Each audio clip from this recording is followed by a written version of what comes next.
Sometimes the smallest acts of kindness can change everything. When your heart tells you to help, even when your mind warns against it, you might just discover something worth living for.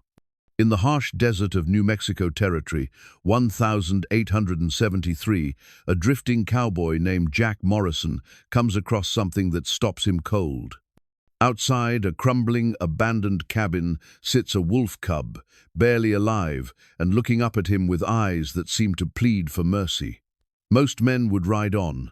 Most men would know better than to trust a wild creature. But Jack has been wandering these empty lands long enough to recognize desperation when he sees it. What he doesn't know is that this simple act of compassion will lead him straight into a decades-old mystery. The cabin holds secrets about a missing family, stolen gold, and a betrayal that someone is still willing to kill for. As Jack nurses the cub back to health, the little wolf begins to show him things, leading him to hidden places, warning him of dangers he can't yet see. But who can Jack trust when the very people who should help him might be the ones hunting him? Before we jump back in, tell us where you're tuning in from, and if this story touches you, make sure you're subscribed, because tomorrow I've saved something extra special for you. The morning sun painted the New Mexico desert in shades of amber and rust, casting long shadows across the broken landscape that stretched endlessly toward distant mesas. Jack Morrison sat cross-legged beside his small campfire, watching the wolf cub lap water from his tin cup with desperate urgency. The animal couldn't have been more than 3 months old, its grey fur matted and ribs showing through its thin coat. Yet there was something in those golden eyes, an intelligence that seemed almost human. Jack's weathered saddle rested against a nearby boulder, its leather scarred from years of hard use. He'd carried that saddle through the final campaigns of the Civil War, when he rode with the 3rd New Mexico Volunteer Cavalry under Colonel Kit Carson. The brass nameplate was still visible despite the wear. Sergeant J. Morrison, Company B. Those had been different times when he'd believed in causes and fought for something greater than himself. Now, at 38, he measured his life in miles traveled rather than battles won. The cub finished drinking and looked up at him with those penetrating eyes. Jack had seen plenty of wild animals in his wanderings, but none had ever watched him with such focused attention. It was as if the creature was trying to communicate something important, something Jack couldn't quite grasp. "What are you trying to tell me, little fellow?"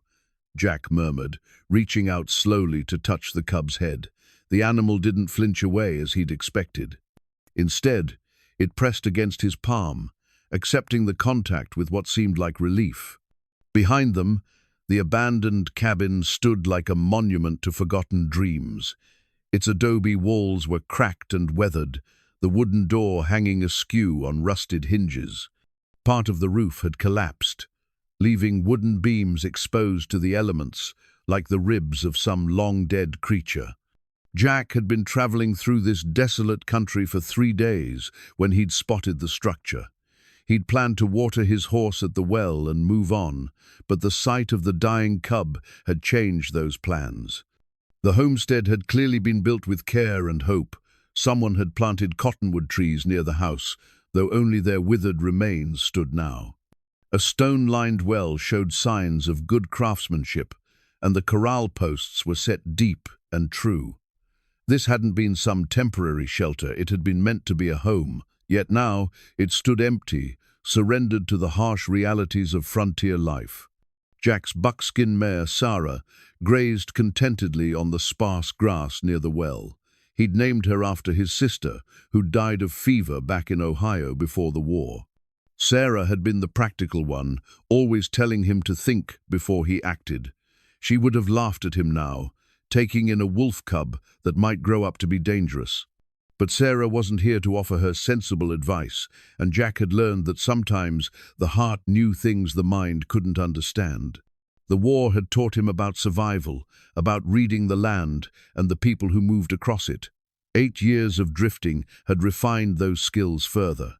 He could track a deer across rocky ground, find water in country that looked bone dry, and sense trouble long before it showed itself. Those abilities had kept him alive through campaigns against Confederates, Apaches, and the countless hardships that followed.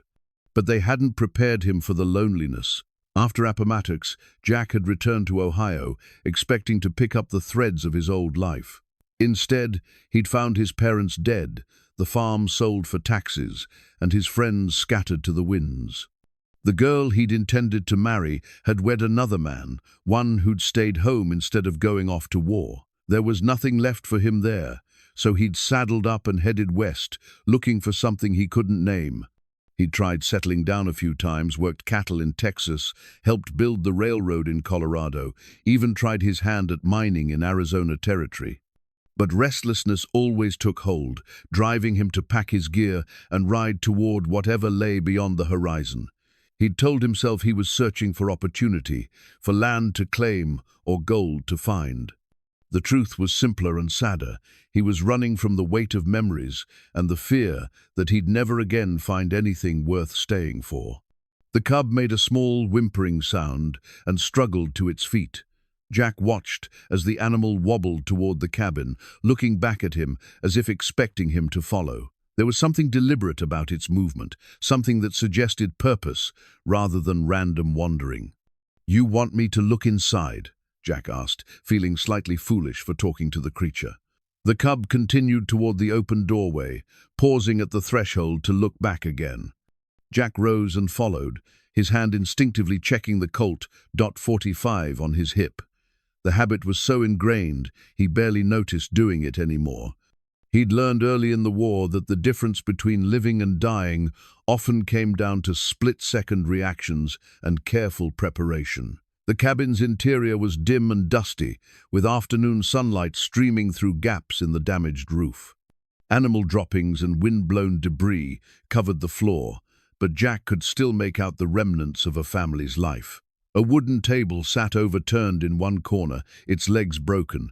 Tin plates and cups were scattered across the floor, some dented as if they'd been thrown or knocked about during some violent struggle. But it was the saddle in the corner that truly caught his attention.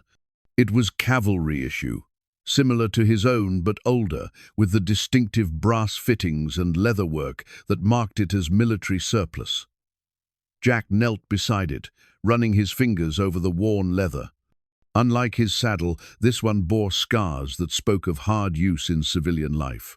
Rope burns on the horn, knife cuts in the leather, the kind of wear that came from working cattle or hauling supplies across rough country. The nameplate was still attached, though tarnished with age. Corporal M. Vasquez, Company F, 1st New Mexico Volunteer Infantry. Jack sat back on his heels, studying the saddle with new interest. Miguel Vasquez, a fellow veteran who'd made his way to this remote spot and tried to build a life. The infantry designation suggested he'd been a foot soldier who'd acquired the cavalry saddle later, probably when he'd taken up ranching or prospecting. Many veterans had done the same, trading their military equipment for civilian gear as they tried to forge new lives on the frontier. The cub had settled beside the saddle, watching Jack with those unnervingly intelligent eyes. It was almost as if the animal understood the significance of the discovery, as if it had deliberately led him to this particular spot. "Did you know him?" Jack asked quietly. "Miguel Vasquez, was he your master?" The cub's ears perked up at the sound of the name, and it made a soft, whining sound that seemed almost like recognition. Jack felt a chill that had nothing to do with the desert evening. If the cub had belonged to the family that lived here, where were they now? And why was their home abandoned, their possessions scattered and broken? He looked around the cabin with fresh eyes, noting details he'd missed before. Bullet holes in the far wall, barely visible in the dim light. Dark stains on the wooden floor that might have been blood. This hadn't been a simple abandonment. Something violent had happened here. Jack's military training kicked in, analyzing the scene like he would have during the war. Multiple bullet holes suggested a gun battle, not a single shot. The scattered belongings indicated a struggle, and the fact that valuable items like the saddle had been left behind suggested whoever had done this wasn't interested in robbery. The cub stood and walked to the far corner of the cabin, where it began pawing at something in the debris.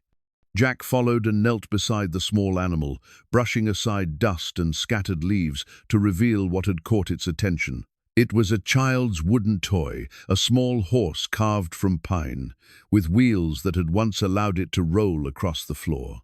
The craftsmanship was careful and loving, the kind of thing a father might carve during long winter evenings while his family gathered around the fire. One of the wheels was missing, and the wood was weathered from exposure, but it was still recognizable for what it was. Jack picked up the toy and turned it over in his hands, feeling the weight of its implications. A family had lived here, Miguel Vasquez, his wife, and at least one child. They'd built a home, carved toys, lived their lives in this remote place. And then something had gone terribly wrong. The cub pressed against Jack's leg, looking up at him with those golden eyes that seemed to hold too much knowledge for such a young creature. Jack reached down and gently scratched behind its ears, feeling the animal lean into his touch. "I'm starting to think you've got quite a story to tell," he said softly, "and I'm beginning to wonder if I'm the right person to hear it." As the sun began to set, painting the desert in deeper shades of red and purple, Jack made his decision. He would stay here tonight, maybe longer. Something had happened to the Vasquez family, something that left their home in ruins and their wolf cub orphaned and starving. His conscience wouldn't let him simply ride away without trying to understand what had occurred. He'd been drifting for 8 years, moving from place to place without purpose or direction. Perhaps it was time to stop running and face whatever truth this broken homestead might reveal. Perhaps this small act of compassion, saving a dying wolf cub, was meant to lead him somewhere he needed to go. The cub curled up beside the cavalry saddle as if it belonged there, and Jack settled nearby to keep watch over both the animal and the mysteries that surrounded them. For the first time in years, he felt like he was exactly where he was supposed to be. The wolf cub's persistent whimpering woke Jack before dawn. He'd grown accustomed to the animal's needs over the past 2 days: water, food, and the comfort of knowing it wasn't alone. But this was different. The cub stood at the edge of their makeshift camp, looking toward a cluster of rocks about 50 yards from the cabin, its small body tense with purpose. Jack rolled out of his bedroll and checked his watch, a silver timepiece that had belonged to his father. 5:30 in the morning, with the first pale light of sunrise just beginning to touch the eastern peaks. The cub looked back at him, made that soft, whining sound again, then trotted purposefully toward the rocks. "All right, little fellow," Jack muttered, pulling on his boots. "Let's see what's got you so worked up." The cub moved with surprising energy for an animal that had been near death just days before. Jack's careful nursing, sharing his jerky, giving it fresh water, keeping it warm during the cold desert nights, had worked something close to a miracle. The ribs no longer showed so prominently, and the golden eyes held alertness rather than the dull glaze of starvation. At the base of the largest boulder, the cub began digging frantically in the sandy soil. Its small paws scattered dirt and small stones as it worked at something buried just below the surface. Jack knelt beside the animal and gently moved it aside, using his knife to probe the disturbed earth. His blade struck something solid wood. From the sound of it, he dug carefully around the object, eventually unearthing a small wooden toy horse, intricately carved and painted. Unlike the weathered one he'd found in the cabin, this horse still showed traces of its original bright colors: red for the saddle, black for the mane, white for the markings on its face. But as Jack lifted the toy from its shallow grave, he realized this wasn't just a buried plaything. Wrapped around the horse's neck was a strip of cloth once white, now stained with something that looked disturbingly like dried blood. The cub whined softly and pawed at Jack's hand, as if trying to direct his attention to something else. Jack looked more carefully at the burial spot and found additional items: a child's small moccasin, a tarnished silver spoon, and a piece of paper wrapped in oiled cloth to protect it from moisture. With trembling fingers, Jack unfolded the paper. The writing was in Spanish, done in a careful hand. Para quien encuentre esto, mi nombre es Miguel Vázquez. Si algo me pasa, por favor busquen a mi esposa Elena y mi hijo Carlos. Los hombres de la ciudad no son lo que parecen. El oro está escondido donde solo Carlos sabía jugar.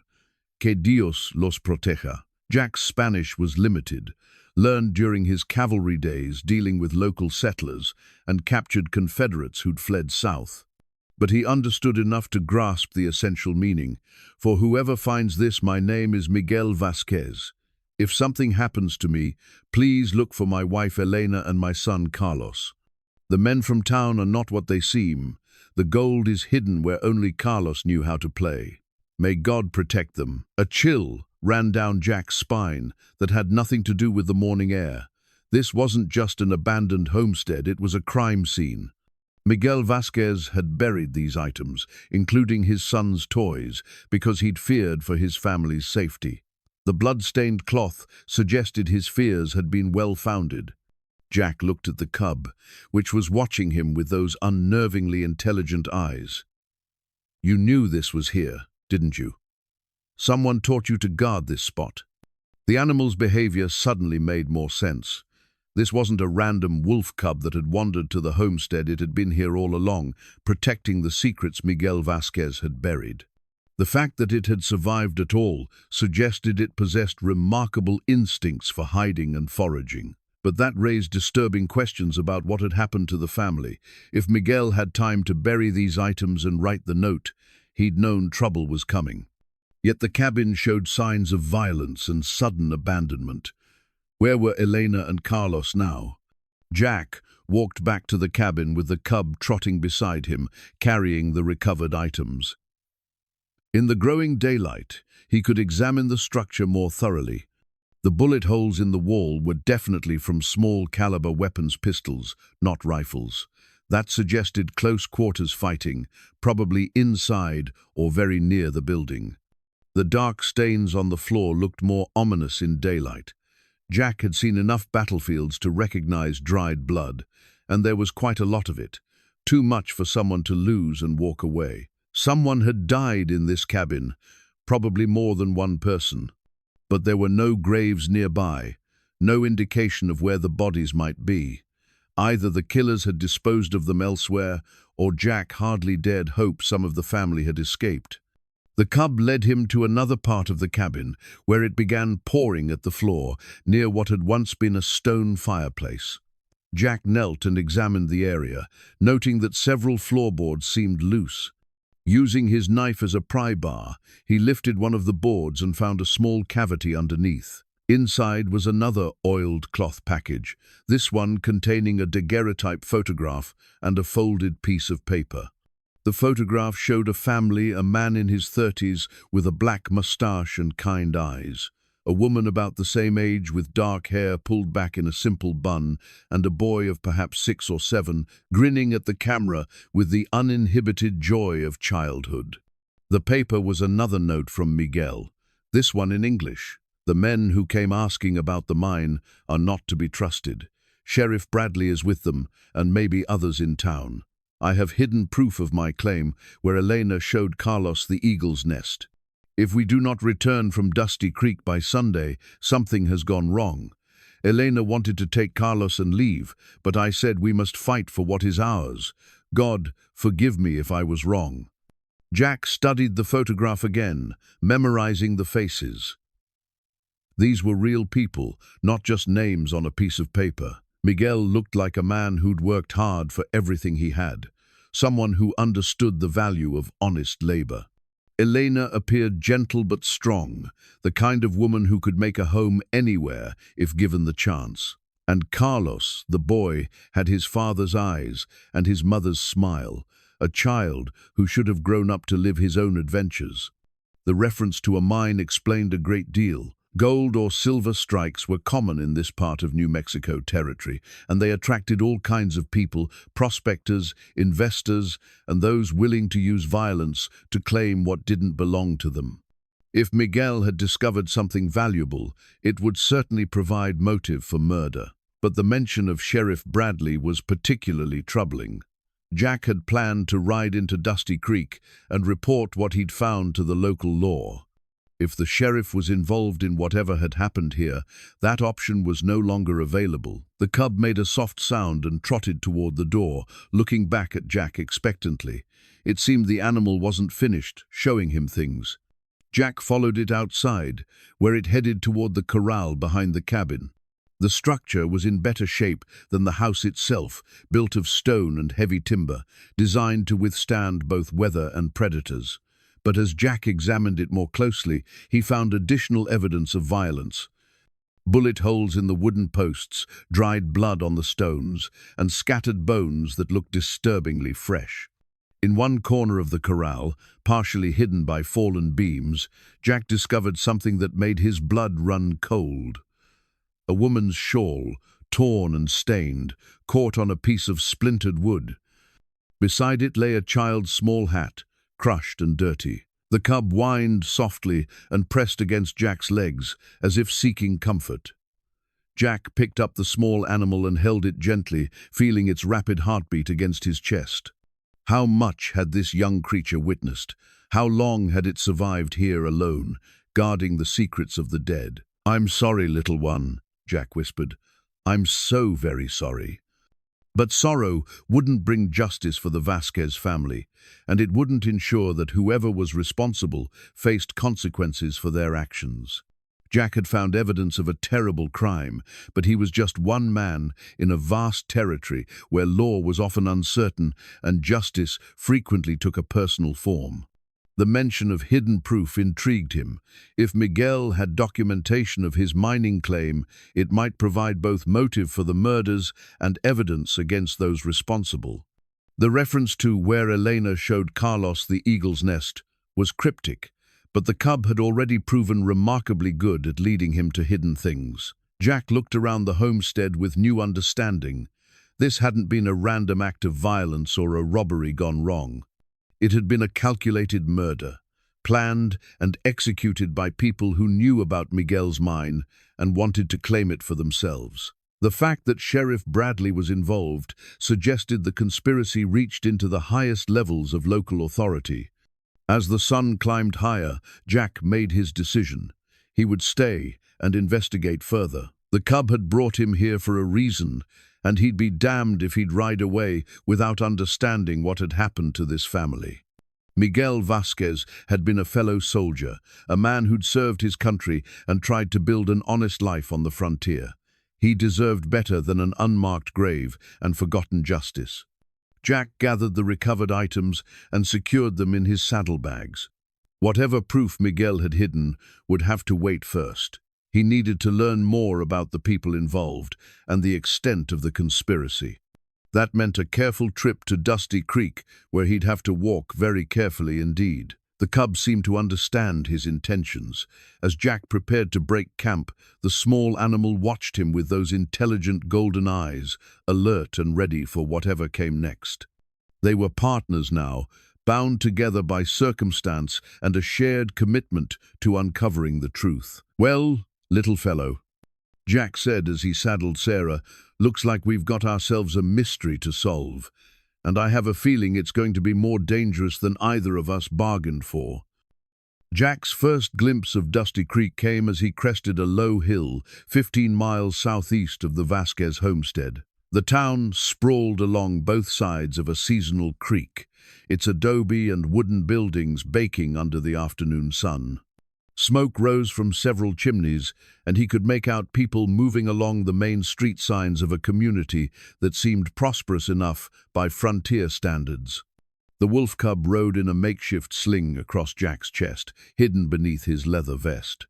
The animal had grown surprisingly comfortable with travel, seeming to understand the need for concealment. Jack had decided to call him Scout, both for his apparent ability to find hidden things and in honor of the cavalry scouts who'd served with such distinction during the war. As they rode down the main street, Jack took careful note of the town's layout. The sheriff's office sat prominently near the center, flanked by a general store and what appeared to be a bank. A saloon called the Desert Rose occupied a corner lot, with several horses tied at the hitching rail. Everything looked normal and peaceful, but Jack's military training had taught him that appearances could be deceiving. He stopped at the general store, a solid adobe building with Martinez, Sons, painted across its front window. A bell chimed as he pushed through the door, and a middle-aged Mexican man looked up from behind the counter. "Buenos dias, señor," the man said with a friendly smile. "I am Francisco Martinez. How can I help you?" "Afternoon," Jack replied, touching his hat brim.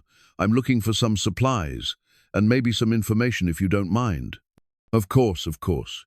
You are new to our area, yes?" Jack nodded and began selecting items from the shelves: coffee, beans, hardtack. Nothing unusual, the kind of purchases any traveler might make. "I've been exploring the country north of here. Beautiful land, but seems pretty empty." Francisco's expression shifted almost imperceptibly. "Ah, see, much empty land up there. Not so good for farming, you understand. Very dry, very hard. I came across an old homestead. Looked like it had been abandoned for some time. Adobe cabin, stone well, pretty well built." The storekeeper's hands stilled on the goods he was wrapping. "Many places like that out there, senor. People come, they try to make a life, but the desert, she is not forgiving."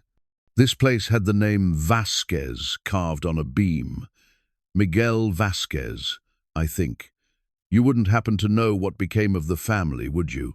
Francisco Martinez was quiet for a long moment, his eyes not quite meeting Jack's. When he spoke, his voice was carefully neutral. "The Vasquez family, they left maybe 3 years ago. Went back to Mexico, I think. Or maybe Colorado. People come and go, you understand." Jack nodded as if accepting the explanation, but he noticed the man's discomfort. The careful word choice, the refusal to make eye contact. Francisco Martinez knew more than he was saying. "Shame to see a good homestead go to waste," Jack said casually. "Looked like they'd put a lot of work into it." "See, Miguel was a hard worker. Good man, good family." Francisco paused, then seemed to catch himself. "When they lived here, I mean. Before they moved on. Must have been hard, packing up everything and starting over somewhere else." "Sometimes people have no choice, senor. Sometimes staying becomes." Francisco searched for the right word. "Impossible." Jack paid for his supplies and prepared to leave, but the storekeeper's voice stopped him at the door. "Senor, if you are planning to explore more in that area, be careful. There are dangerous animals and sometimes dangerous men. A traveler alone, he should be very cautious." The warning was delivered in a conversational tone, but Jack heard the underlying message clearly. Francisco Martinez was trying to protect him from something, possibly the same thing that had driven the Vasquez family from their home. Jack's next stop was the saloon, where he hoped to learn more without appearing too inquisitive. The Desert Rose was typical of frontier drinking establishments: rough wooden tables, a bar made from planks laid across barrels, and the inevitable poker game in progress near the back. A dozen men occupied the space, their conversation dying as Jack entered. He ordered whiskey from the bartender, a burly man with graying hair and forearms like tree trunks. "Name's Jack Morrison," he said by way of introduction. "Just passing through, thought I'd wet my whistle." "Tom Briggs," the bartender replied, pouring the drink. "Welcome to Dusty Creek. You traveling far?" "Been exploring the country north of here. Pretty empty land, but I heard there might be mining opportunities." Several men at the bar exchanged glances, and Jack caught the subtle shift in atmosphere. The mention of mining in connection with the Northern Territory had clearly struck a nerve.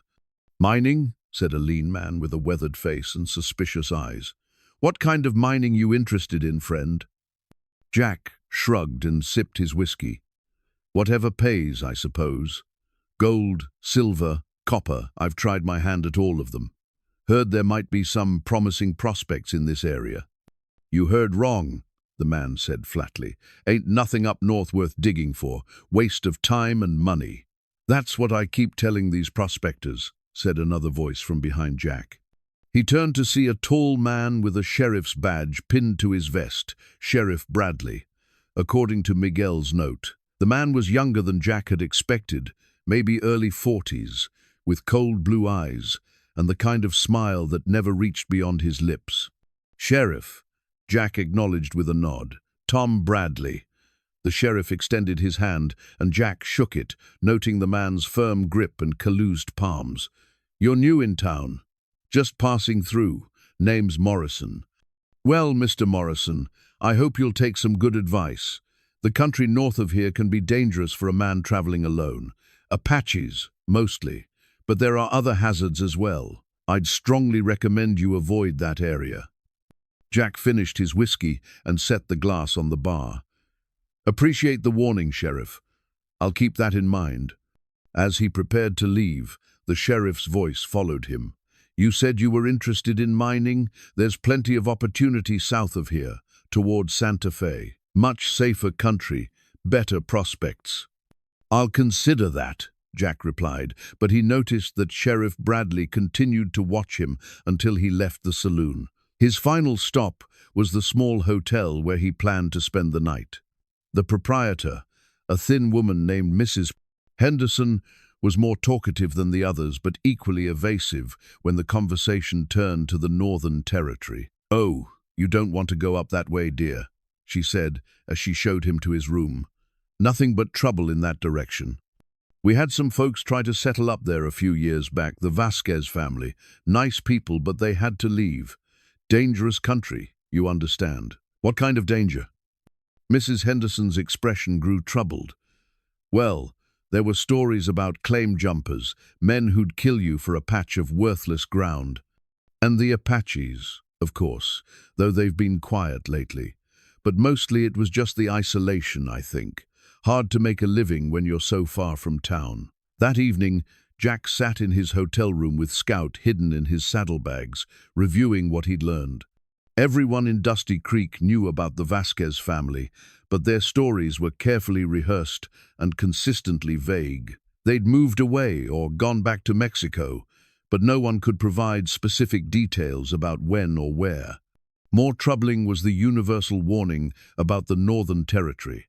4 different people had advised him to stay away from exactly the area where he'd found the abandoned homestead. That couldn't be coincidence. Scout poked his head out of the saddlebags and made a soft sound. Jack scratched behind the cub's ears and pulled out the torn family photograph he'd found hidden in the cabin.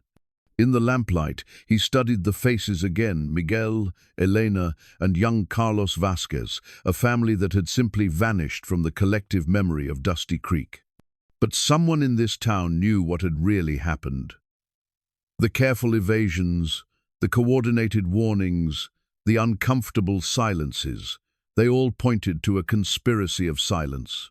Whether born of fear, complicity, or both, the people of Dusty Creek were protecting someone or something. Jack wrapped the photograph in oiled cloth and tucked it back into his gear. Tomorrow, he would continue his investigation, but he'd have to be more careful. Sheriff Bradley's interest in his activities suggested the conspiracy reached into law enforcement, just as Miguel's note had indicated. As he prepared for sleep, Jack reflected on the strange turn his life had taken. 3 days ago, he'd been a drifting cowboy with no particular destination or purpose. Now he was committed to uncovering the truth about a murdered family, guided by a wolf cub that seemed to understand more than any animal should. Scout curled up beside him on the narrow bed, and Jack found comfort in the small animal's presence.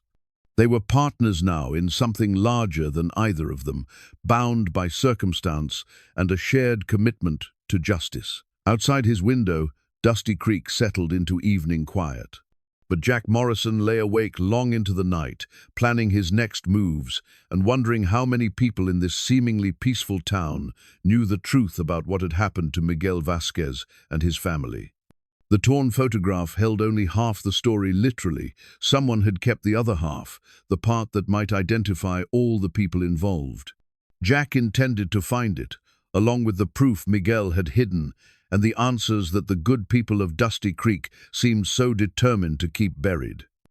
Jack woke before dawn to find Scout pawing insistently at his saddlebags. The cub had discovered something during the night, a folded piece of paper that Jack was certain hadn't been there when he'd gone to sleep. Someone had entered his room and left a message. The paper bore a simple drawing, a crude map showing the area around the Vasquez homestead. Various locations were marked with X's, and one spot bore the notation Eagle's Nest E.V. Elena Vasquez had marked this map, probably showing her son Carlos the places that were special or significant to their family. At the bottom, written in a shaking hand, were the words, "Trust no one in town. They know you're asking questions. Leave now or join the others in the desert." Jack studied the map by lamplight, memorizing its details before tucking it into his shirt pocket. Someone in Dusty Creek was trying to help him or warn him away, but they were too frightened to approach him directly. The reference to the others in the desert confirmed his worst suspicions about what had happened to the Vasquez family. He dressed quietly and prepared to leave before full daylight, but the sound of boots on the stairs outside his door made him freeze. Heavy footsteps, at least 3 men moving with purpose. Jack drew his Colt and positioned himself beside the door, motioning for Scout to stay hidden in the saddlebags. "Mr. Morrison?" Sheriff Bradley's voice came through the thin wooden door. "I'd like to have a word with you." "It's early, Sheriff. Can this wait until later?" "I'm afraid not. Please open the door." Jack could hear at least 2 other men breathing in the hallway. Whatever this was, Bradley hadn't come alone. Jack kept his gun ready but opened the door slowly, keeping his body positioned so he could move quickly if necessary. Sheriff Bradley stood in the doorway with 2 deputies flanking him. All 3 men had their hands near their weapons, but none had drawn yet. Behind them, Jack could see Mrs. Henderson wringing her hands nervously. "What can I do for you, Sheriff?" "There's been some concern about your interest in the Northern Territory," Bradley said, his cold blue eyes studying Jack's face. "Folks are worried you might be planning something that could bring trouble to our peaceful community." "I'm just a traveler looking for work. Don't see how that threatens anyone. The thing is, Mr. Morrison, we've had problems with claim jumpers and troublemakers in the past. Men who come through asking questions, stirring up old business that's better left alone." Bradley stepped closer, and Jack caught the smell of whiskey on his breath. "I'm going to have to ask you to move along. Today." Jack nodded slowly, keeping his expression neutral. "I understand your concern, Sheriff. I'll be leaving shortly." "Good. And Mr. Morrison?" Bradley's smile was cold and threatening. "I'd strongly advise against returning to this area. Men have been known to disappear in the desert, and we don't always find them." After the lawman left, Jack quickly gathered his gear and prepared to depart. Mrs. Henderson appeared as he was settling his bill, her face pale and frightened. "I'm sorry about that," she whispered, glancing nervously toward the door. "They made me tell them you were asking questions yesterday." "It's all right, ma'am. You did what you had to do." "Mr. Morrison." She hesitated, then pressed a small object into his hand. "This fell out of your saddlebag last night. Thought you might want it back." Jack looked down at a child's small moccasin, the same one he'd buried carefully in his gear after finding it at the homestead. Mrs. Henderson had seen it and understood its significance. "Thank you," he said quietly. "That little boy Carlos, he used to come to town with his parents sometimes. Sweet child, always polite, always smiling." Tears gathered in her eyes. He didn't deserve what happened. Before Jack could ask more questions, she hurried away, leaving him with the confirmation he'd been seeking. The people of Dusty Creek knew exactly what had happened to the Vasquez family, but they were too terrified to speak openly about it. Jack left town by the main road, aware that he was being watched. Once he was out of sight of the buildings, he circled back through rough country, using skills learned during cavalry reconnaissance missions. Scouts seemed to understand the need for stealth, remaining silent and alert as they navigated around rocky outcroppings and dry washes. By afternoon, they were back at the Vasquez homestead, but Jack was careful to approach from an unexpected direction. The map Elena had drawn showed several locations marked with X's, and the eagle's nest notation suggested a high, prominent spot where birds might actually nest.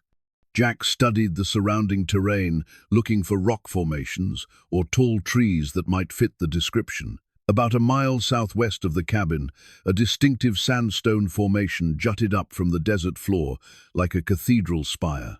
Through his field glasses, Jack could see dark spots near the top that might be cave openings, perfect nesting sites for eagles or hawks. Scout led the way across the broken ground, moving with purpose toward the formation. As they drew closer, Jack could see that the rock face offered a challenging but possible climb. Hand and footholds were carved into the stone, not natural erosion, but deliberate cuts made by someone with tools and time. The climb took nearly an hour, with Scout riding in a sling across Jack's back. Near the top, Jack found what he was looking for, a small cave opening just large enough for a man to crawl through.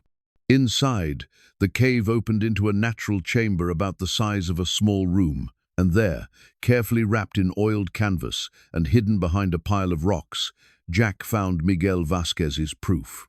The package contained mining claim documents, assay reports showing high-grade silver ore, and correspondence with territorial officials confirming Miguel's legal right to the land.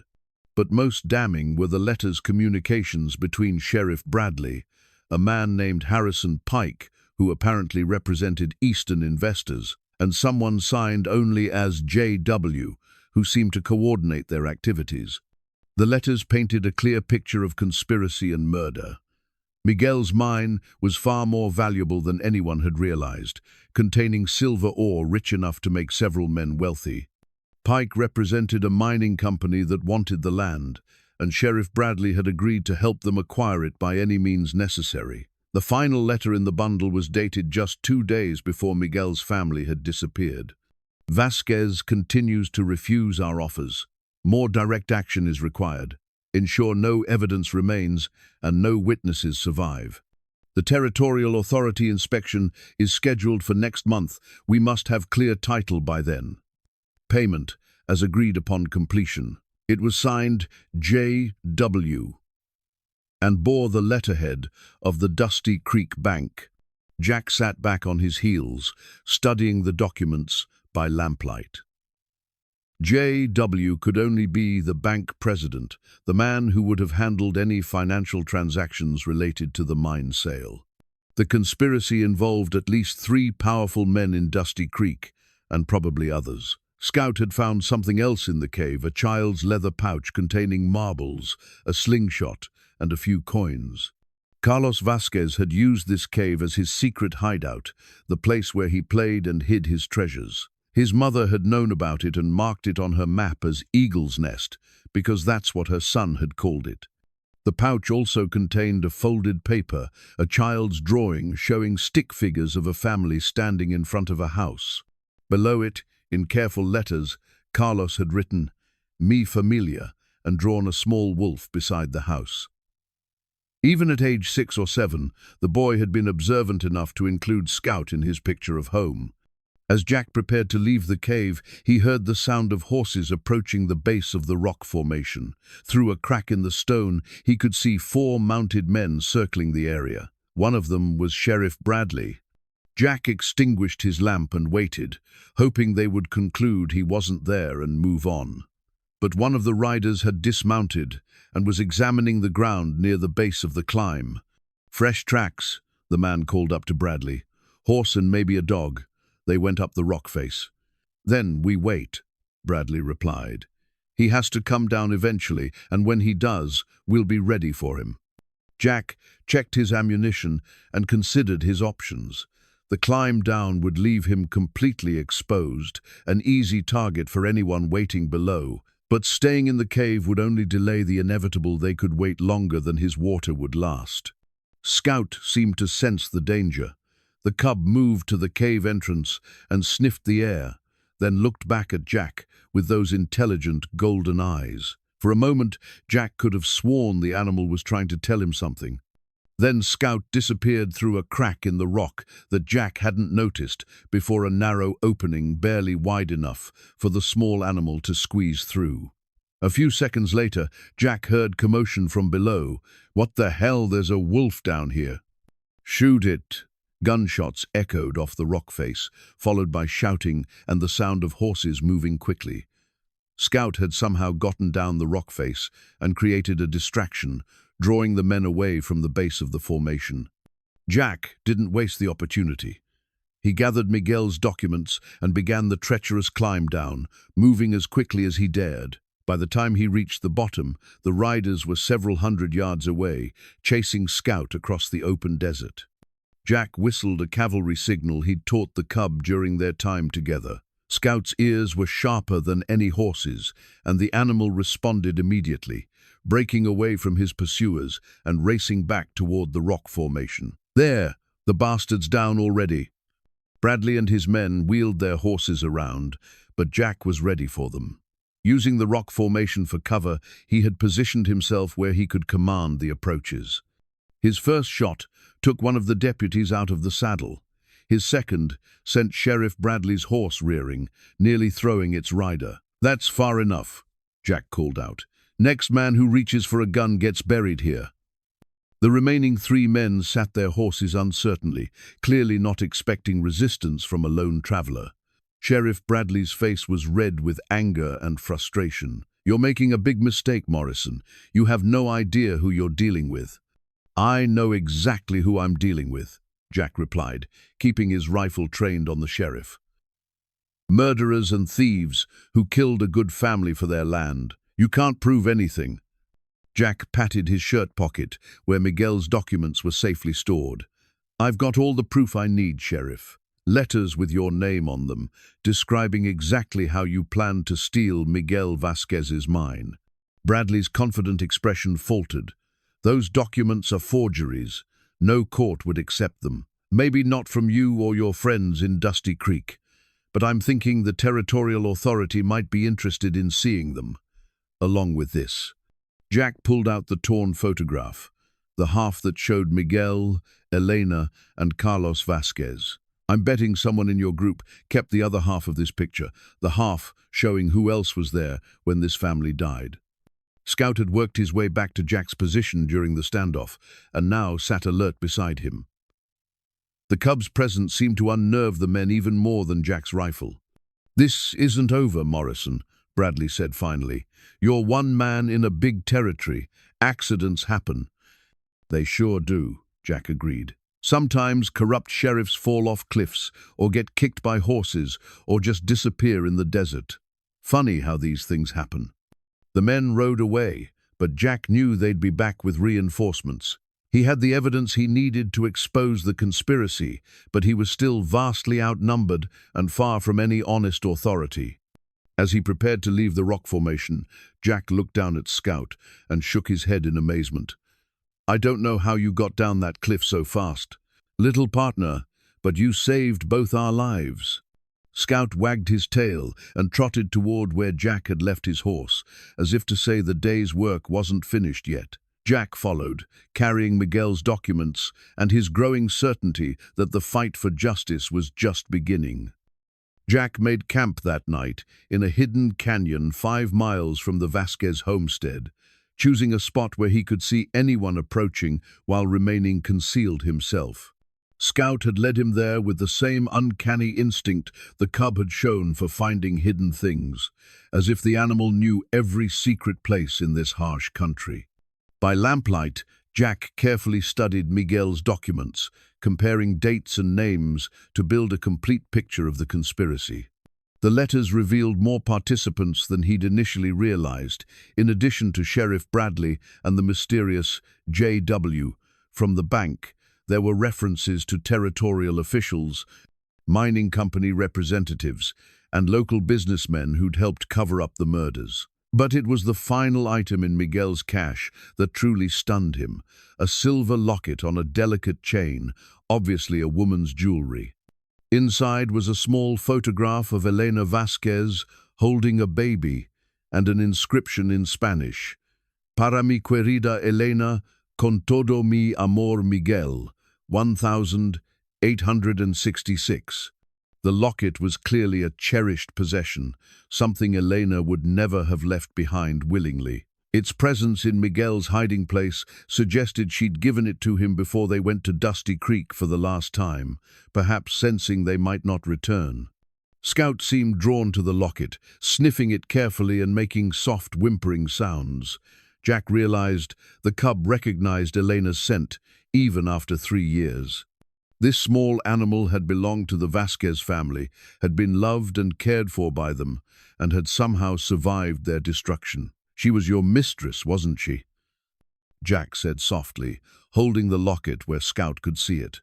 "Elena took care of you, and when she knew they were in danger, she made sure you were hidden somewhere safe." The cub's response confirmed his suspicions. Scout pressed against the locket, then looked up at Jack with those intelligent golden eyes. There was something almost human in that gaze, a depth of understanding that reminded Jack of the expression he'd seen in the eyes of soldiers who'd witnessed too much death and violence. Jack secured the locket in his shirt pocket next to the documents. Elena Vasquez had been murdered for her husband's mining claim, but she would not be forgotten. Her locket would serve as evidence of the conspiracy and a reminder of the innocent lives lost to greed and corruption. The next morning brought an unwelcome discovery. Jack found fresh horse tracks around his campsite. Someone had located him during the night and observed his position without approaching. The tracks showed at least 3 riders, and their careful reconnaissance suggested professional experience rather than casual curiosity. "Looks like Sheriff Bradley brought in some help," Jack told Scout as they prepared to move. "Time to change our strategy." Instead of continuing to search for evidence, Jack decided to take the fight to his enemies. The documents Miguel had hidden provided enough proof to expose the conspiracy, but only if they reached honest authorities. That meant getting word to the territorial capital in Santa Fe, where Bradley's influence couldn't reach. But first, Jack wanted to know more about the man who'd signed himself J.W. at the Dusty Creek Bank. The letters suggested he was the operation's financial coordinator, the person who would have arranged payment for the murders and handled the fraudulent transfer of Miguel's mining claim. Jack's cavalry experience had taught him the value of reconnaissance, and he spent the morning observing Dusty Creek from a concealed position on the surrounding hills. Through his field glasses, he could see the normal patterns of daily life: people moving between buildings, wagons bringing supplies, children playing in the dusty streets. But he also noticed unusual activity around the sheriff's office. Men came and went at regular intervals, some carrying rifles. Guards had been posted at both ends of the main street, and riders departed town heading in different directions, probably search parties looking for him. The bank occupied a substantial brick building in the center of town, with J. Whitmore, President, painted on the front window. Jack memorized the name and studied the building's layout, noting the side entrance and the position of windows. If he could get inside Whitmore's office, he might find additional evidence linking the banker to the conspiracy. That afternoon, Jack implemented a plan that relied on misdirection and timing. He approached Dusty Creek from the east, allowing himself to be briefly visible to one of the guard posts before disappearing again. As he'd hoped, the alarm brought riders racing in his direction while the town's attention focused on the eastern approaches. Scout proved invaluable during the operation. The cub seemed to understand the need for stealth, moving silently through shadows and alerting Jack to any nearby humans. Together, they worked their way to the rear of the bank building, while the search parties crashed through the desert in pursuit of false trails. The bank's rear door was locked, but Jack had learned lock-picking from a former thief who'd served in his cavalry unit. Within minutes, he and Scout were inside the building, moving carefully through the darkened interior toward Whitmore's office. The office was larger and more luxurious than Jack had expected, with a heavy oak desk, leather chairs, and a safe built into the wall. But it was the framed photograph on Whitmore's desk that made Jack's pulse quicken. It showed the missing half of the torn family portrait he'd found at the homestead. This half of the photograph revealed the other people who'd been present when the picture was taken: Whitmore himself, standing beside Miguel with his hand on the prospector's shoulder, and Sheriff Bradley, positioned slightly behind the family group. The photo had been taken at the Vasquez homestead, probably during some social occasion or business meeting. But someone had carefully torn the photograph, keeping the half that showed the conspirators while leaving the family portion at the crime scene. It was evidence of their presence at the homestead, and possibly of their guilt about what they'd done. Jack searched Whitmore's desk and found additional correspondence related to the mining scheme.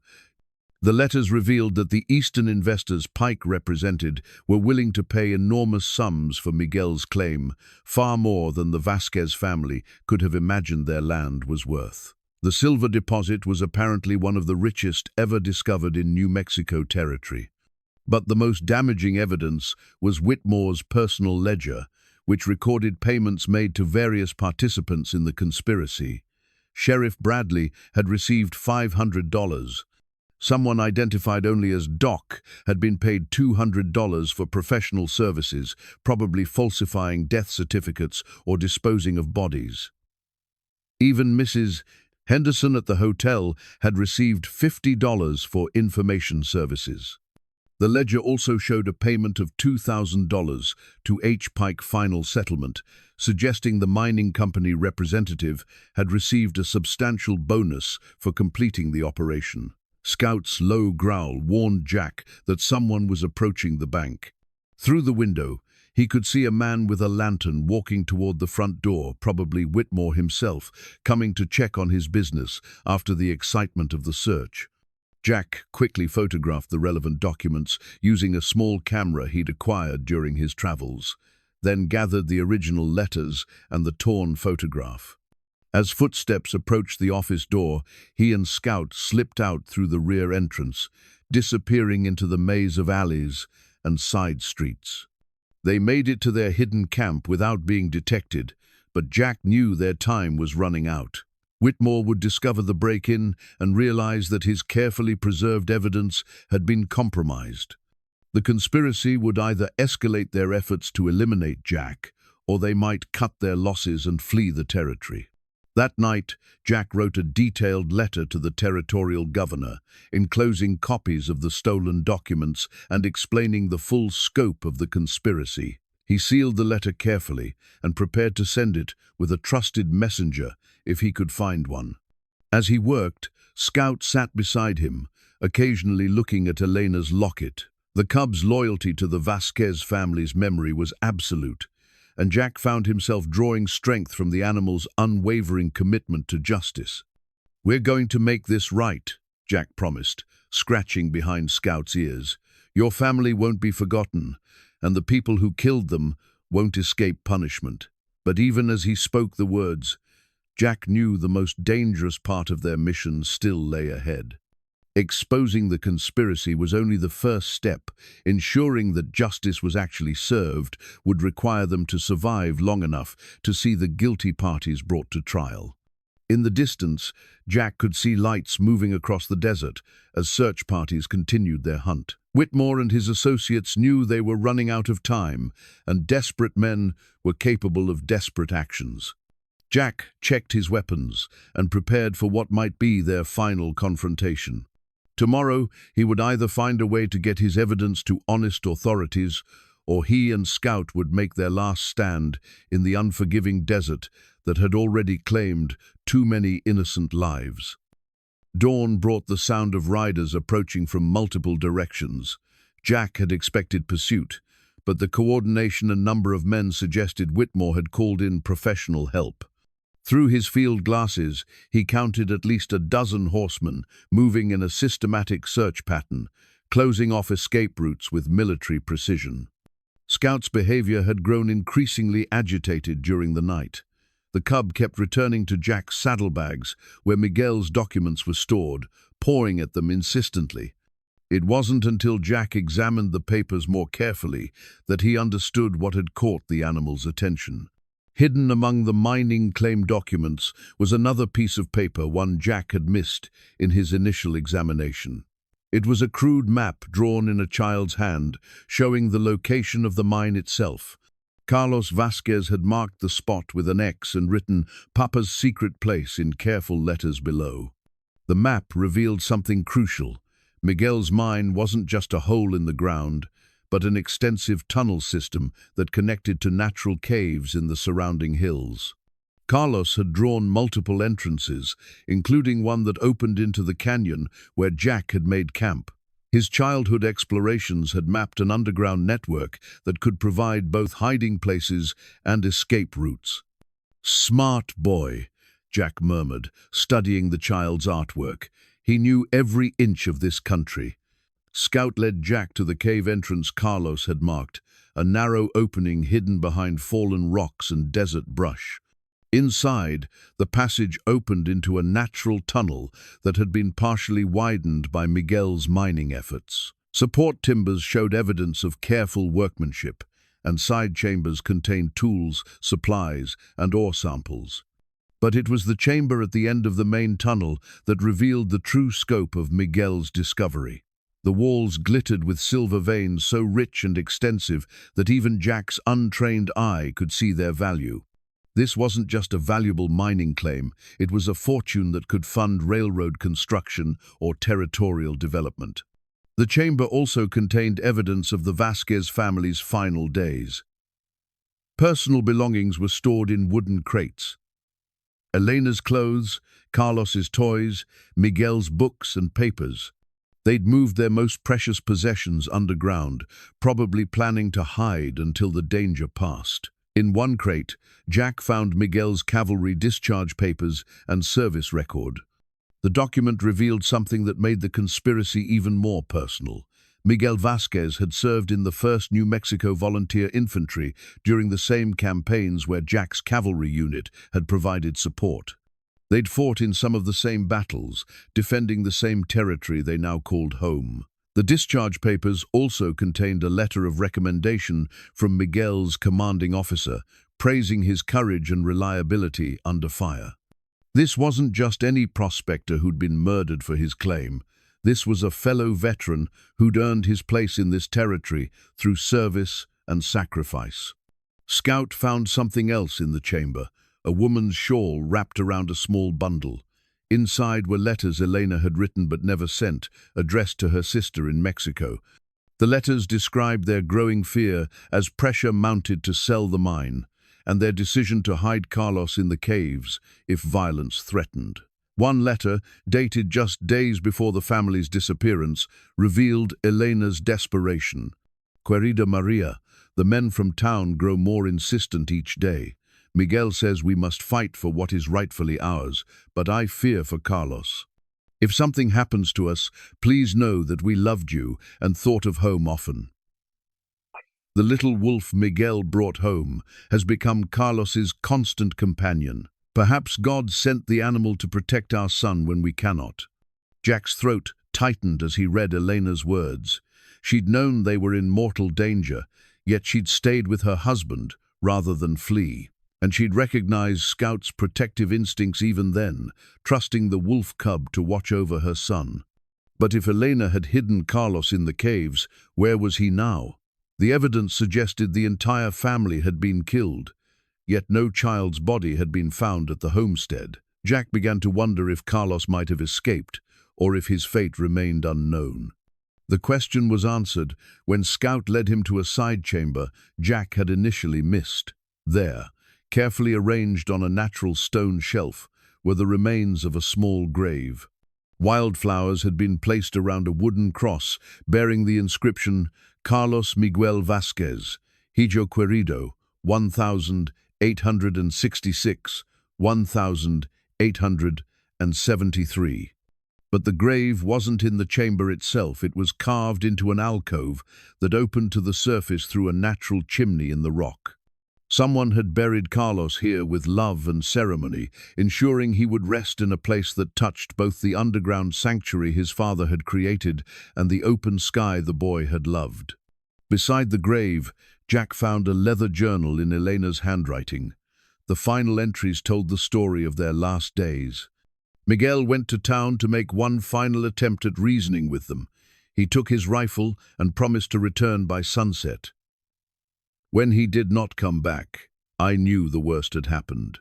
Carlos and I waited in the mine, but men came searching even here. My brave boy tried to defend me when they found us, but he was so small, so young. I pray God forgives them, for I cannot. The journal's final entry was written in a shaking hand. I will join Miguel and Carlos soon. The little wolf watches over me as I prepare their grave. If anyone finds this, please know that we died as we lived together and with love for each other. Do not seek revenge, but do not let our deaths be forgotten. Elena had survived long enough to bury her son and husband, protected by Scout's loyalty and her own fierce determination. Only then had she succumbed to her injuries, dying alone in the mine that had cost her family everything. Jack sat in the underground chamber, overwhelmed by the weight of the Vasquez family's tragedy. They'd been good people who'd worked hard for their success, only to be destroyed by men who valued money more than human life.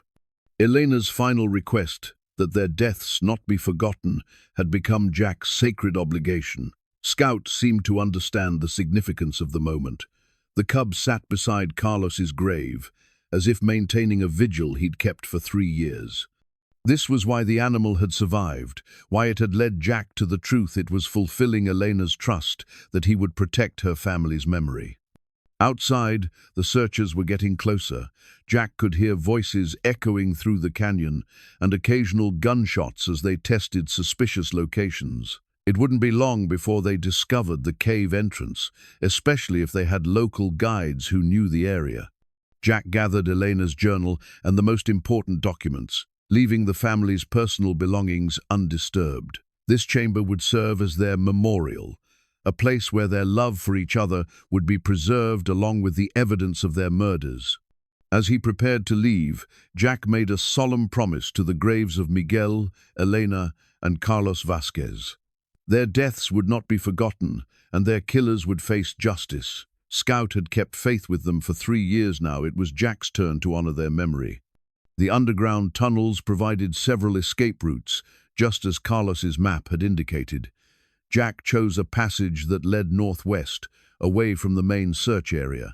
Scout moved confidently through the darkness, his familiarity with the tunnel system evident in every step. They emerged from a hidden entrance 2 miles from their original position, well behind the line of searchers. But Jack knew they couldn't keep running forever. Eventually, he would have to make a stand and fight for the justice the Vasquez family deserved. The evidence he now carried could expose the entire conspiracy, but only if it reached honest authorities. That meant either getting to Santa Fe himself or finding someone trustworthy to carry his message. In a territory where corruption reached from local sheriffs to territorial officials, that would be the most dangerous challenge yet.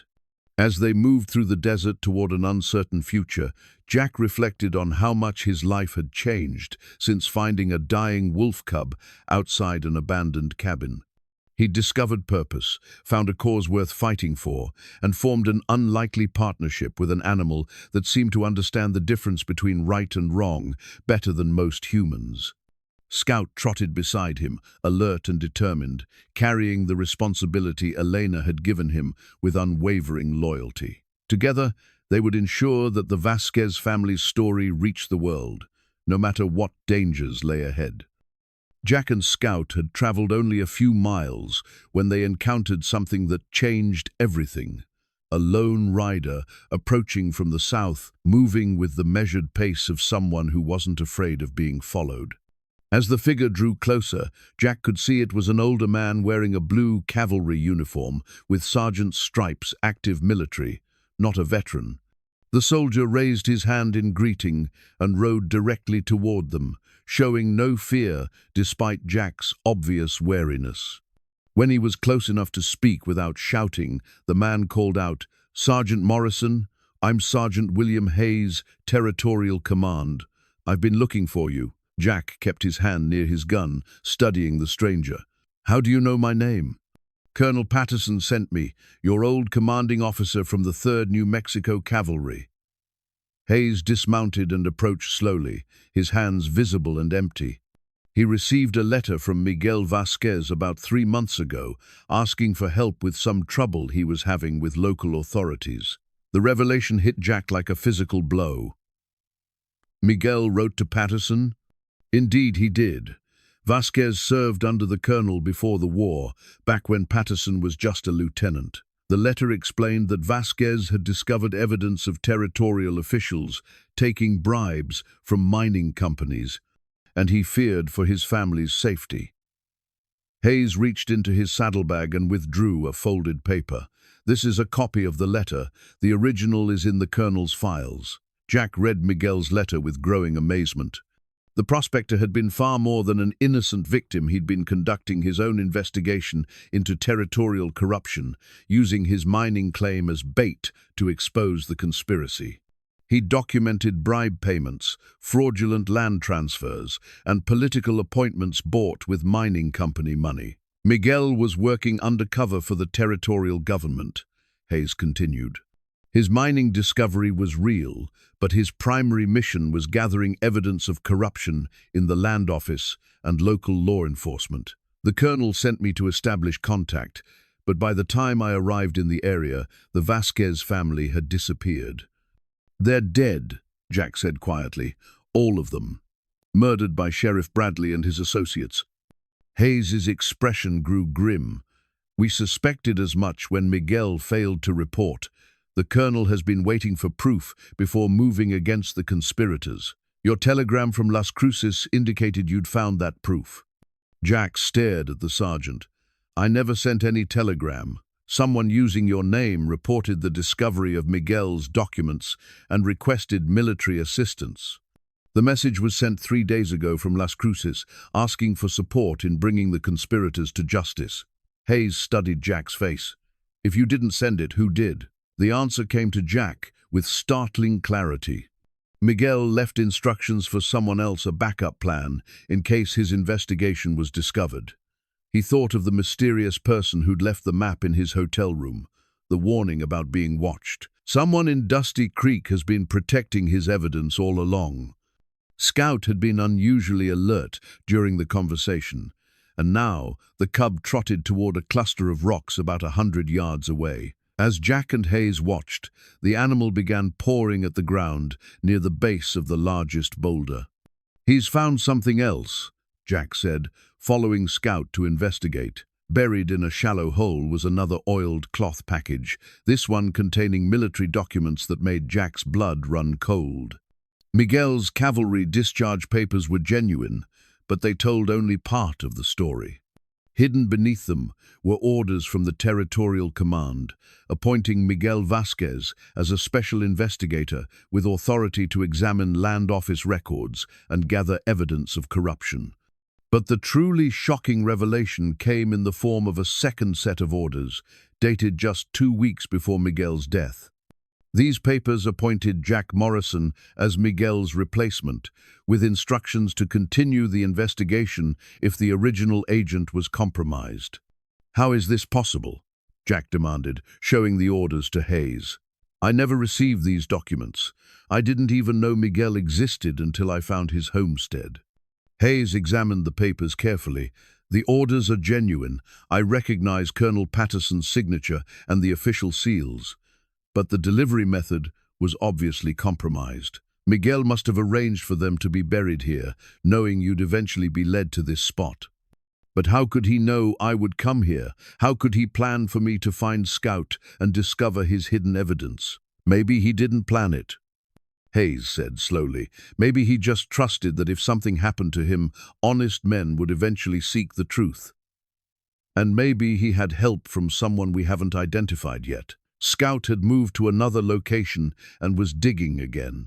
This time, he uncovered a metal box containing additional surprises, photographs of territorial officials meeting with mining company representatives, copies of altered land records, and a list of payments made to influence government decisions.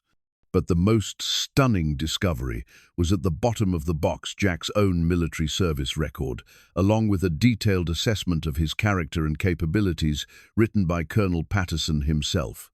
The document described Jack as a man of unshakable integrity who could be trusted with the most sensitive missions. Miguel researched everyone. The colonel might send as backup, Jack realized.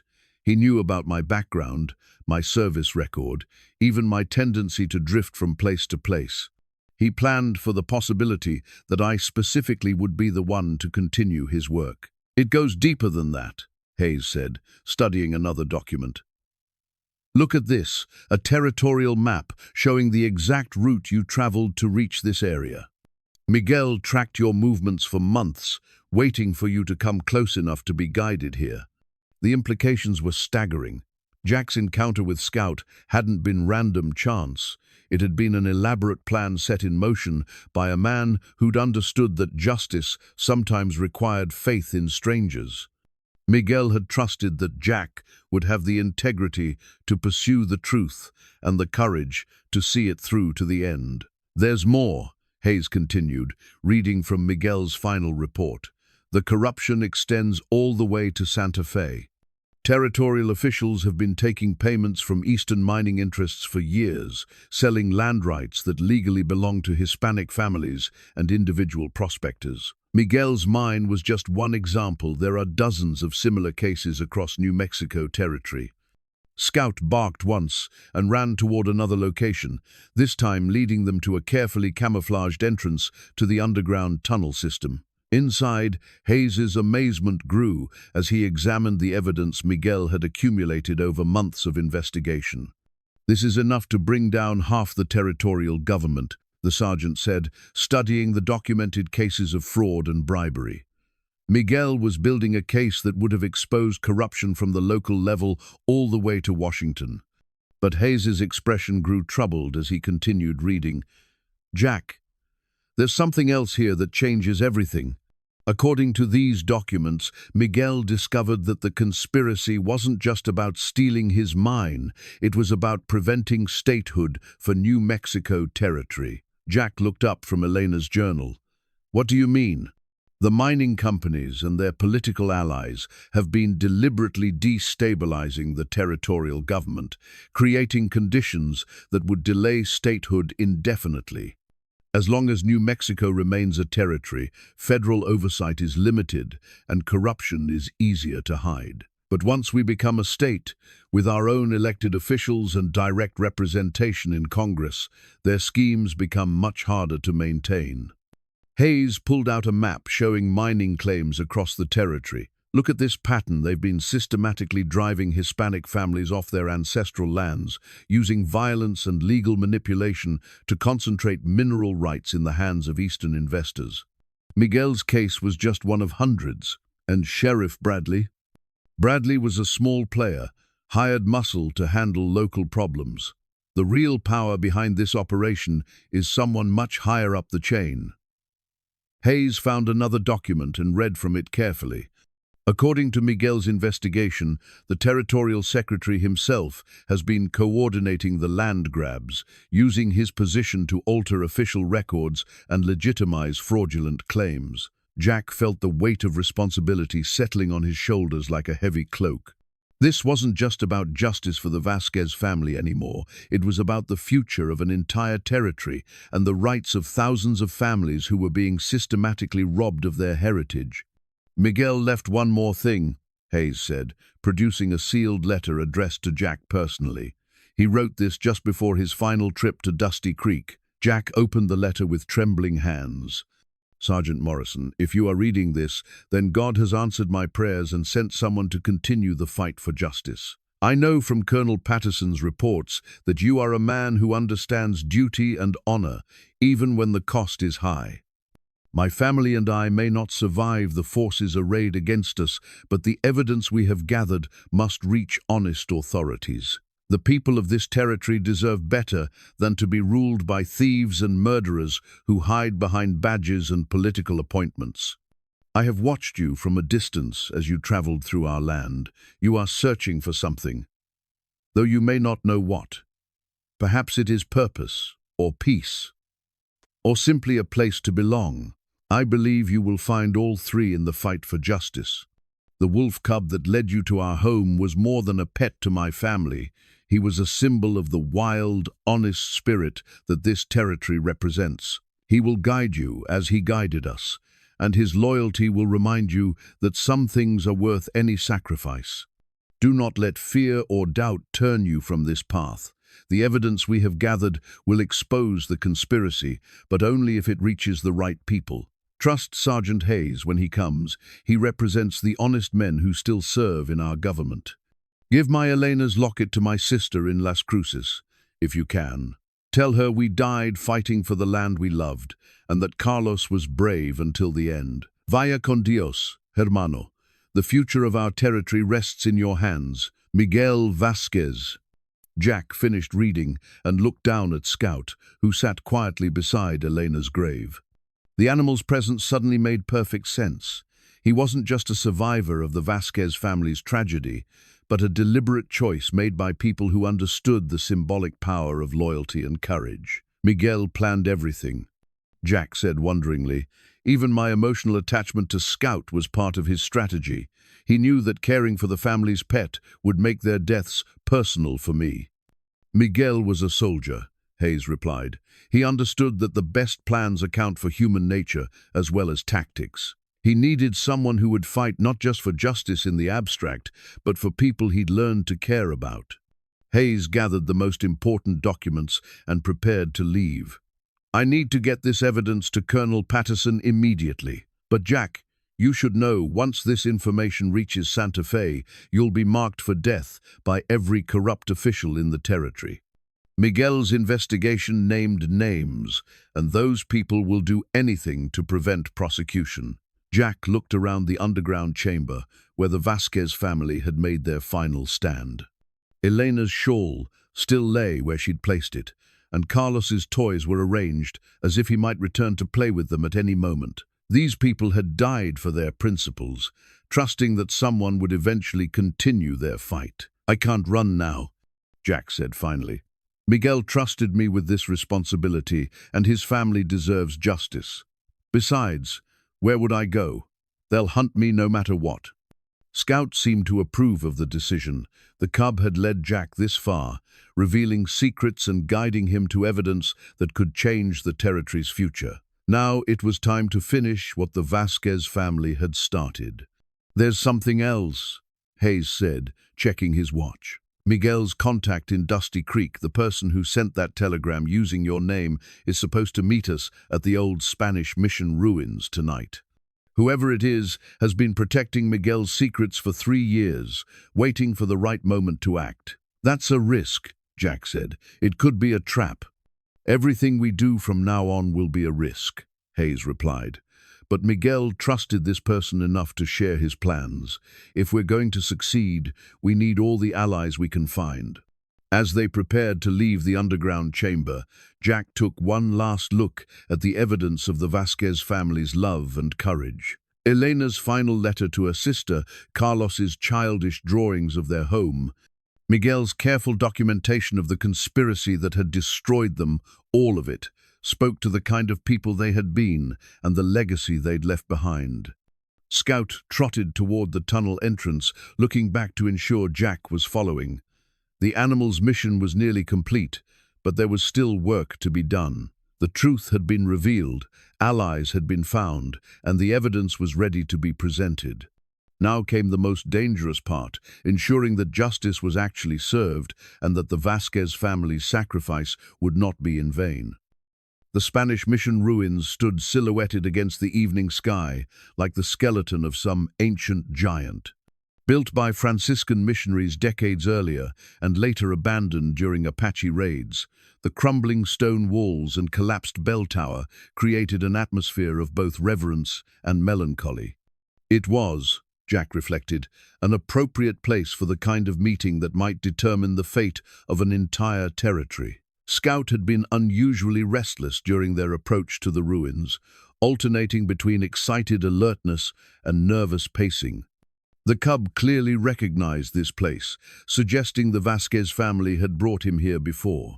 Perhaps they'd use the isolated location for clandestine meetings with their mysterious contact, the person who'd been protecting Miguel's secrets for 3 years. Sergeant Hayes checked his watch as they took positions among the fallen stones. According to the telegram, our contact should arrive by sunset. That gives us about 30 minutes to prepare. Jack studied the surrounding terrain through his field glasses, noting potential ambush sites and escape routes. His cavalry training had taught him never to trust completely in any meeting, no matter how well-intentioned.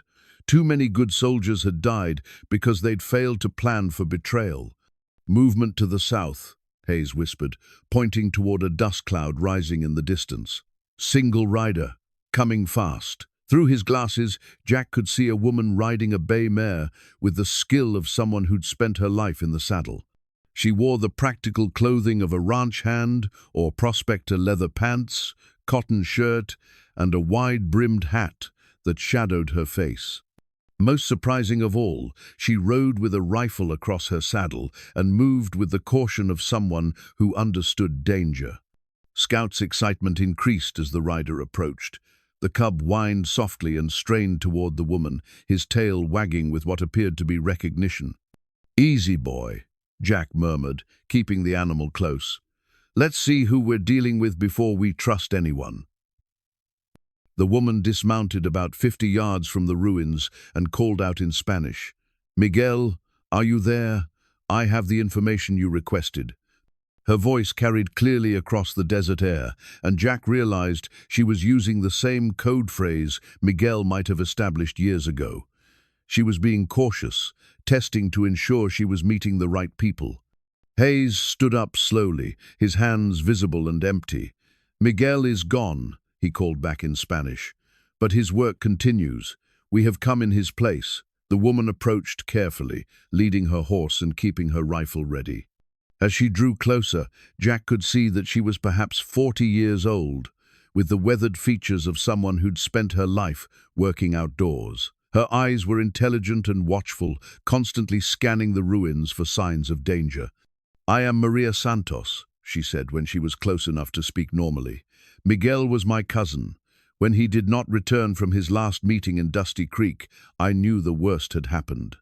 Jack studied her face and saw the family resemblance, the same strong cheekbones and determined expression he'd noted in the photograph of Miguel. "You're the one who sent the telegram using my name." "See, Miguel told me about you, about the plans he had made if his investigation was discovered. He said you were a good man who would fight for justice if given the chance." She looked down at Scout, who was straining to reach her. "And I see that Lobo remembers me." Lobo, that's what Carlos called him.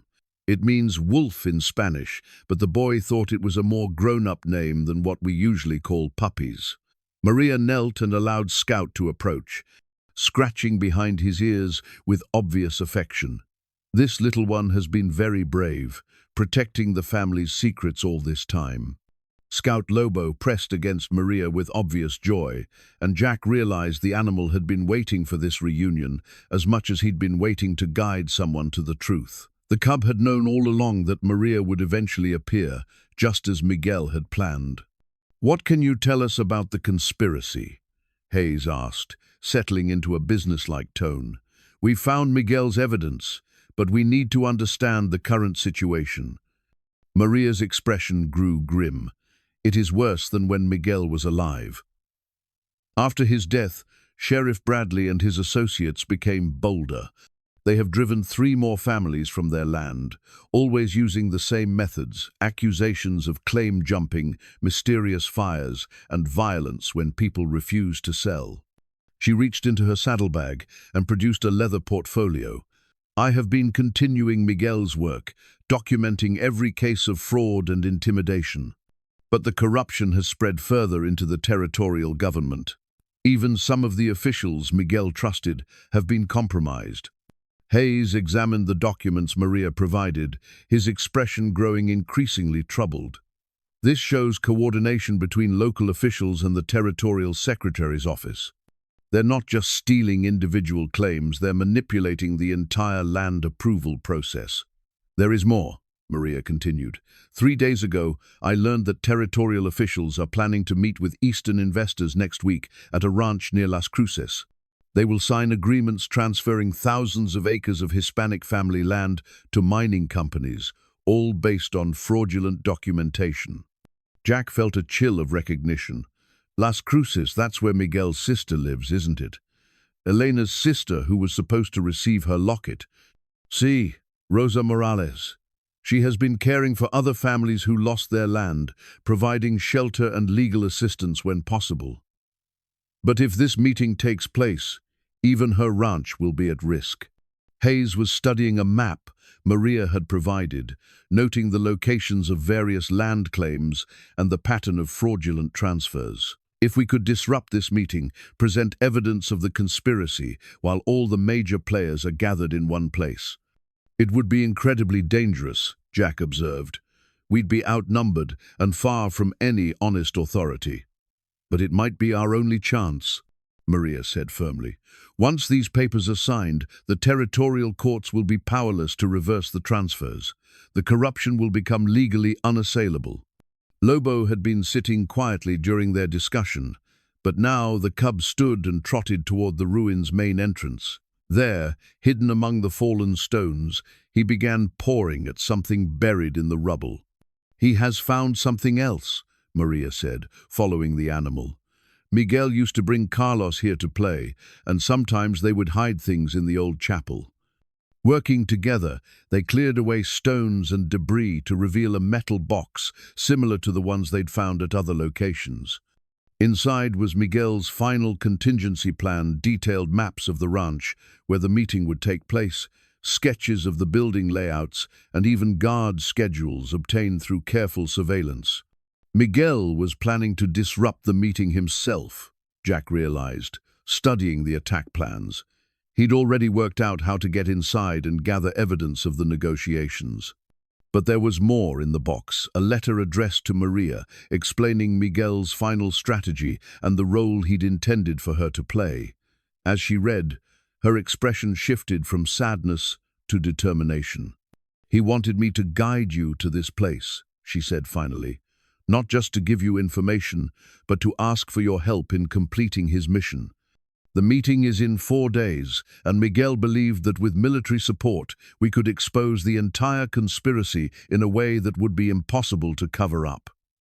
Hayes was studying Miguel's attack plans with professional interest.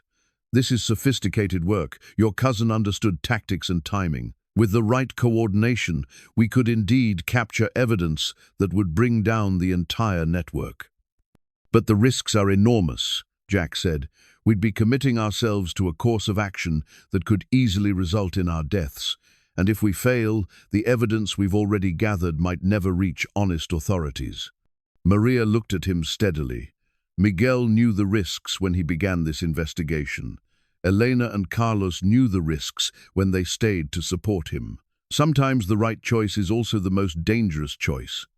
Lobo returned to Jack's side and sat looking up at him with those intelligent golden eyes. The animal's presence reminded Jack of everything the Vasquez family had sacrificed and everything they'd trusted him to accomplish. They died believing that justice would eventually prevail, that their evidence would reach people who cared more about truth than profit. "If we do this," Jack said finally, "we do it right. Full military coordination, proper backup plans, and an escape route that doesn't depend on luck. Miguel's family has already paid the price for this investigation. I won't see anyone else die unless we have a real chance of success." Hayes nodded approvingly.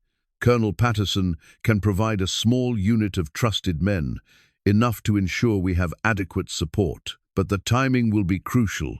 We'll have only one opportunity to gather the evidence and get it to safety." As they finalized their plans, Jack reflected on how much his life had changed since finding a dying wolf cub outside an abandoned cabin. He'd begun this journey as a drifting cowboy with no particular purpose or direction. Now, he was preparing to risk everything in a fight for justice that would determine the fate of families across New Mexico territory. Maria gathered Miguel's final documents and prepared to leave. I will contact Rosa Morales and ensure she knows to expect us. The ranch where the meeting will take place belongs to one of the conspirators, but Rosa knows the area well. She can provide local support. Lobo seemed reluctant to see Maria go, whining softly as she mounted her horse. But when she whistled to him, he looked at Jack, as if asking permission to choose his own loyalty. You go with Maria if you want to, Jack said gently. You've done more than enough to honor your family's memory. But Lobo simply sat down beside Jack's feet and looked up at him with unmistakable determination. The cub had made his choice. He would see this mission through to the end, just as he'd been doing for 3 years. As Maria rode away into the gathering darkness, Jack and Hayes began their own preparations for the most dangerous part of their mission. In 4 days, they would either expose the conspiracy that had destroyed the Vasquez family, or they would join them in the desert graves that seemed to be the fate of anyone who stood up to territorial corruption. Lobo pressed against Jack's leg, offering the same loyalty and courage that had sustained him through 3 years of waiting. Together, they would honor the trust Miguel had placed in them, whatever the cost. The Morales Ranch lay in a valley 15 miles east of Las Cruces. Its adobe buildings clustered around a central courtyard like a small fortress. As Jack and Sergeant Hayes approached in the pre-dawn darkness, they could see the careful defensive preparations Miguel had planned. Thick walls with few windows, a single main entrance that could be easily controlled, and clear fields of fire in all directions. Rosa Morales met them at the gate, a woman in her 50s, with Elena's gentle eyes and Miguel's determined jaw. She embraced Jack without speaking, then knelt to greet Lobo with tears streaming down her weathered cheeks. "Elena's little guardian," she whispered in Spanish, holding the wolf cub close. "You have brought them home to me at last." Inside the ranch house, Rosa had prepared everything according to Miguel's contingency plans. A detailed map of the target ranch covered the kitchen table, marked with guard positions, building layouts, and escape routes. Weapons were cleaned and ready, supplies were packed, and horses were saddled for quick departure. "The meeting begins at noon," Rosa explained, pointing to the largest building on the map. "They chose Fernando Gutierrez's ranch because it is isolated, and he owes money to the mining companies. He will do whatever they tell him to keep his land." Hayes studied the tactical situation with professional interest. "How many men are we expecting?" "Perhaps 20 in total. Territorial Secretary James Wilson will arrive with his bodyguards, and the mining company representatives will bring their own security. Sheriff Bradley and his deputies will provide additional muscle." Rosa's expression hardened. "They feel safe because they believe all the witnesses to their crimes are dead." Jack examined Miguel's rifle, which Rosa had preserved along with the rest of his gear. The weapon was well maintained and familiar in his hands, the same model he'd carried during cavalry campaigns, accurate at long range and reliable under stress. "Miguel planned to position himself here," Rosa said, indicating a ridge overlooking the target ranch. From that spot, he could observe the meeting and photograph the participants without being detected. But he also prepared for the possibility that force might be necessary. The plan was audacious in its simplicity. While Hayes and his military unit created a distraction at the main entrance, Jack would infiltrate the meeting from the rear and gather photographic evidence of the conspiracy. Rosa and Maria would remain at predetermined positions to relay signals and provide escape routes if things went wrong. But Jack knew that even the best plans rarely survived contact with reality. Too many variables could go wrong: unexpected guards, changes in timing, or simple bad luck that could turn their mission into a massacre. "There's something else," Rosa said, producing a small package wrapped in black cloth. "Miguel left specific instructions that you should carry this during the final confrontation." Inside the package was Elena's silver locket, the one Jack had found in Miguel's hiding place. Rosa had polished it until it gleamed, and inside the small photograph of Elena, holding baby Carlos, seemed to shine with its own light. "She was wearing this the day they were murdered," Rosa explained. Miguel managed to remove it before the end. He said that whoever completed his mission should carry Elena's blessing with them. Jack fastened the locket around his neck, feeling the weight of its significance. This small piece of jewelry represented everything the Vasquez family had fought for: their love for each other, their commitment to justice, and their faith that truth would eventually prevail. Lobo seemed to sense the importance of the moment. The cub sat at attention beside Jack, as if taking part in a ceremonial transfer of responsibility. For 3 years, he had guarded the family's secrets alone. Now he had human allies who understood the mission and were prepared to see it through.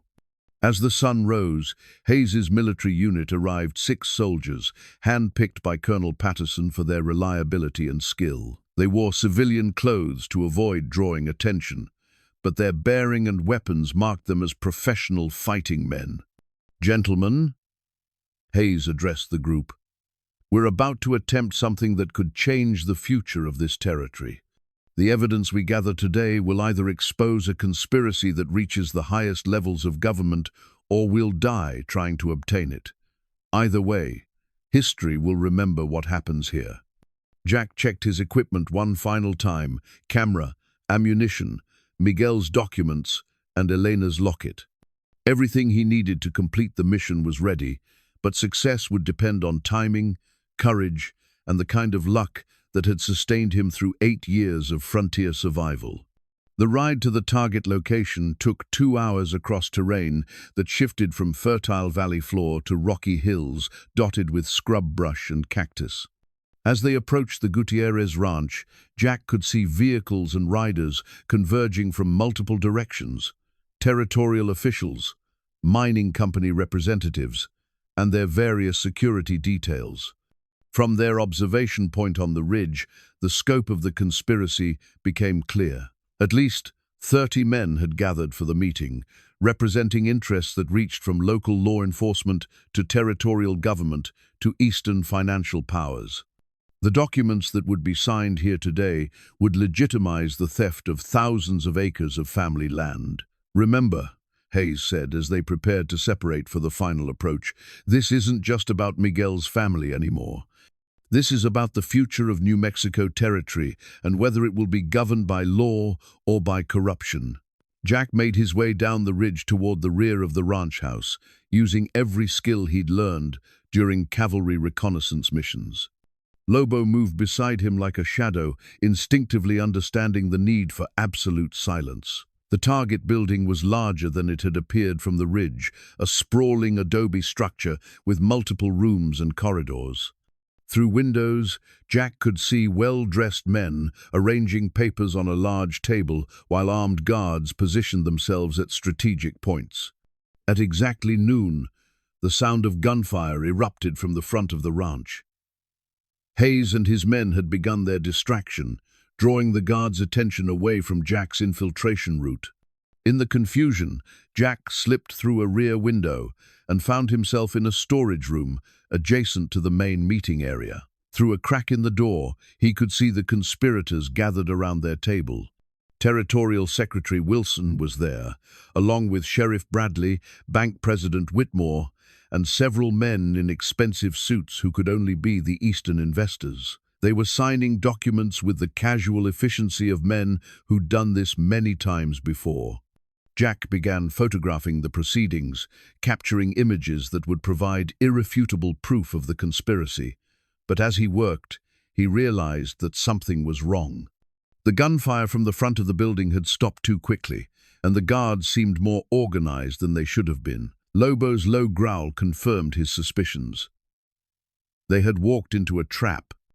The storage room door burst open, and Sheriff Bradley stood there with his gun drawn, flanked by 2 armed men. His cold smile held no surprise, only the satisfaction of a hunter who'd successfully cornered his prey.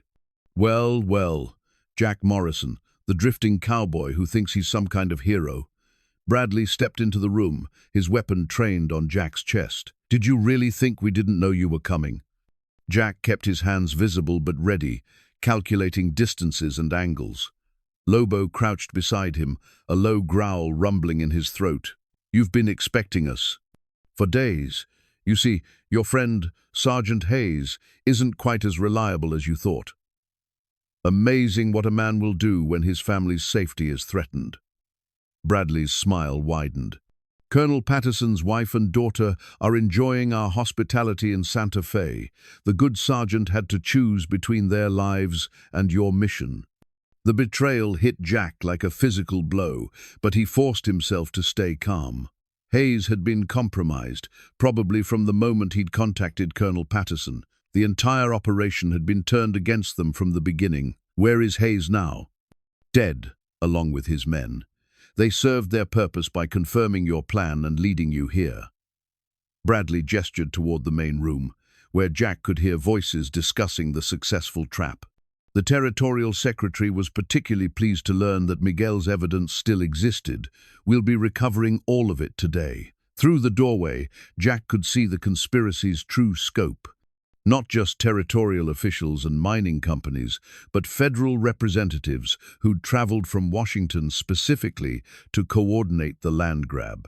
Maps covered the walls, showing planned railroad routes, mining claims, and development projects that would transform New Mexico territory into a corporate colony. You killed a good family for this, Jack said, his voice steady despite the rage building inside him. We eliminated obstacles to progress.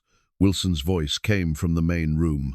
The territorial secretary appeared in the doorway, a thin man with calculating eyes and the soft hands of someone who'd never done honest work. Miguel Vasquez and his family were standing in the way of legitimate development. Their deaths were regrettable but necessary. Jack's hand moved toward his gun, but Bradley's weapon was already trained on him. I wouldn't advise that, Morrison. We have plans for you that require you to be alive, at least temporarily. What kind of plans? Wilson stepped fully into the room, his expression coldly professional. You're going to help us recover all of Miguel's hidden evidence. Every document, every photograph, every piece of proof he gathered during his investigation. And then you're going to disappear permanently, just like the Vasquez family. What makes you think I'll cooperate? Because if you don't, we'll start with your four-legged friend there, then move on to Rosa Morales and her family. Wilson's tone was matter-of-fact, as if discussing the weather. We know where everyone is, Morrison. One word from me, and they all die slowly. Lobo sensed the threat and bared his teeth, but Jack placed a restraining hand on the animal's head. The cub had survived 3 years by being smart and patient. Now was not the time for futile heroics. All right, Jack said finally. I'll take you to Miguel's hiding places, but I want your word that the others will be left alone. You're hardly in a position to negotiate terms, Wilson replied, but I can promise that their deaths will be quick if you cooperate fully. They were moved into the main room, where Jack could see the full extent of the conspiracy's organization. Maps showed planned development across the entire Southwest, with railroad routes connecting mining sites to manufacturing centers back east. This wasn't just about stealing land, it was about transforming the entire region into an industrial empire controlled by a handful of powerful men. But as Jack studied the room, he noticed something that gave him hope. The documents on the table included many of Miguel's original reports, suggesting that not all of his evidence had been recovered.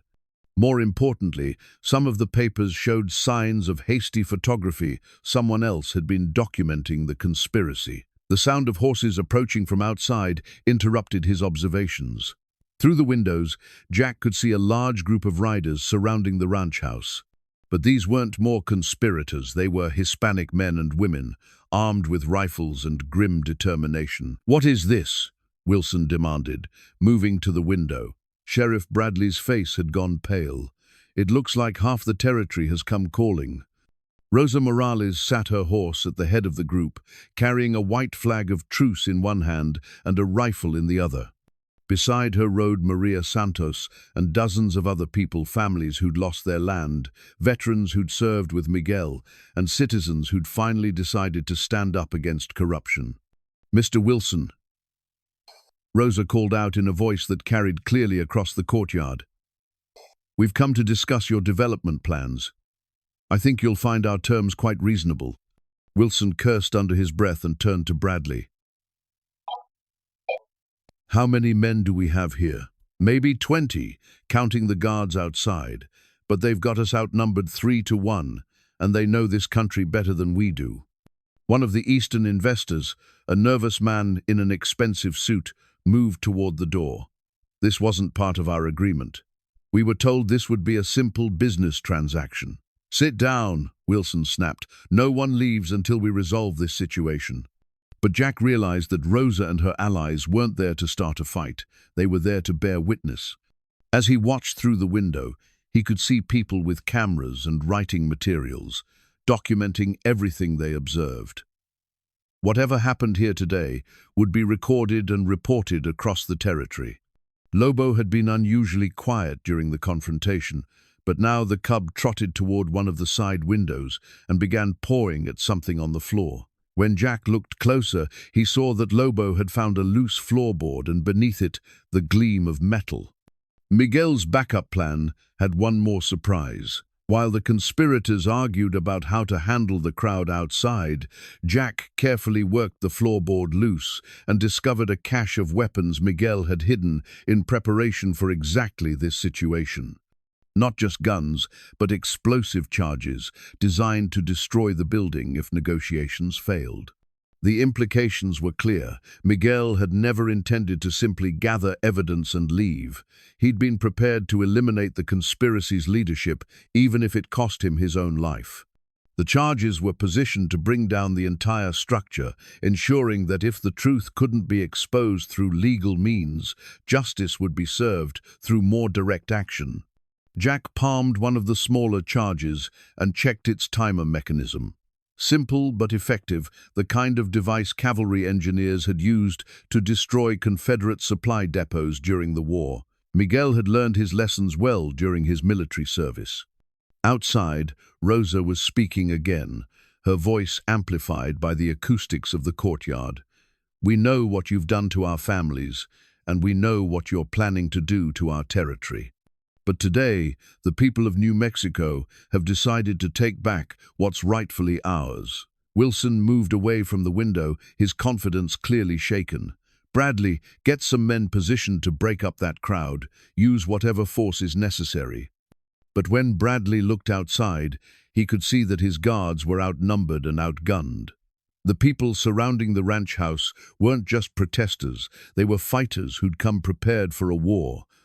"Maybe it's time to consider negotiating," one of the investors suggested nervously. "We don't negotiate with terrorists," Wilson replied coldly. "Signal the backup units. It's time to end this once and for all." Jack realized that Wilson was prepared to massacre everyone outside rather than allow the conspiracy to be exposed. But Lobo had found one more surprise in Miguel's cache, a cavalry bugle, the same instrument used to coordinate attacks during the war. If Jack could get to that bugle and signal Rosa's forces, they might be able to coordinate their assault before Wilson could call in reinforcements. The fight for New Mexico Territory's future was about to begin, and the outcome would determine whether justice or corruption would shape the region's destiny. Elena's locket seemed to grow warm against his chest as Jack prepared to honor the trust Miguel had placed in him. The moment of truth had finally arrived. The cavalry bugle's clear notes rang across the desert morning, calling the people of New Mexico Territory to their final stand against corruption. Jack had managed to reach Miguel's cache and sound the signal, and Rosa's forces responded with the precision of a well-trained army. What followed was swift and decisive. The Hispanic families who'd lost their land fought with the desperate courage of people who had nothing left to lose, while the conspirators hired guns discovered that money couldn't buy the kind of loyalty that came from defending home and family. Sheriff Bradley fell in the first exchange of gunfire, his corruption ending where it had begun, in violence and blood. Territorial Secretary Wilson tried to escape through a rear window, but found Maria Santos waiting for him with Miguel's rifle and 3 years of accumulated anger. The Eastern investors, faced with the choice between fighting and surrendering, quickly decided that their profits weren't worth dying for. They threw down their weapons and begged for mercy, promising to return the fraudulent land claims and compensate the families they'd cheated. When the smoke cleared, Jack found himself standing in the courtyard with Elena's locket still warm against his chest and Lobo pressed against his legs. Rosa Morales approached with tears in her eyes, carrying the documents that would restore justice to New Mexico territory. "Miguel would be proud," she said simply. "You kept faith with his family." In the weeks that followed, the evidence Miguel had gathered brought down the entire conspiracy. Federal investigators arrived from Washington to clean house in the territorial government, and the fraudulent land transfers were reversed. Families who'd been driven from their homes for generations found themselves with legal title to their ancestral property once again. Jack used his share of Miguel's mining claim to purchase a small ranch near the Vasquez homestead, where he built a simple house overlooking the desert he'd learned to love. Lobo grew into a magnificent wolf who remained fiercely loyal to the man who'd honored his family's memory. The cavalry bugle's clear notes rang across the desert morning, calling the people of New Mexico territory to their final stand against corruption. Jack had managed to reach Miguel's cache and sound the signal, and Rosa's forces responded with the precision of a well-trained army. What followed was swift and decisive.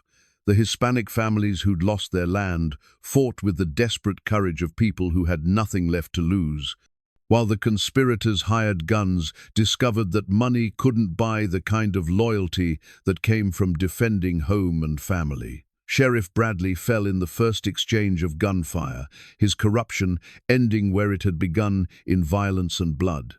Territorial Secretary Wilson tried to escape through a rear window, but found Maria Santos waiting for him with Miguel's rifle and 3 years of accumulated anger. The Eastern investors, faced with the choice between fighting and surrendering, quickly decided that their profits weren't worth dying for. They threw down their weapons and begged for mercy, promising to return the fraudulent land claims and compensate the families they'd cheated. When the smoke cleared, Jack found himself standing in the courtyard with Elena's locket still warm against his chest and Lobo pressed against his legs. Rosa Morales approached with tears in her eyes, carrying the documents that would restore justice to New Mexico territory. "Miguel would be proud," she said simply. "You kept faith with his family." In the weeks that followed, the evidence Miguel had gathered brought down the entire conspiracy. Federal investigators arrived from Washington to clean house in the territorial government, and the fraudulent land transfers were reversed. Families who'd been driven from their homes for generations found themselves with legal title to their ancestral property once again. Jack used his share of Miguel's mining claim to purchase a small ranch near the Vasquez homestead, where he built a simple house overlooking the desert he'd learned to love. Lobo grew into a magnificent wolf who remained fiercely loyal to the man who'd honored his family's memory. On quiet evenings, Jack would sit on his porch and watch the sunset paint the mesas in shades of gold and crimson. Lobo would settle beside him, and together they would remember the family that had brought them together and the justice they had fought so hard to achieve. The old cavalry saddle still rested in Jack's barn, polished and cared for, but no longer needed for endless wandering.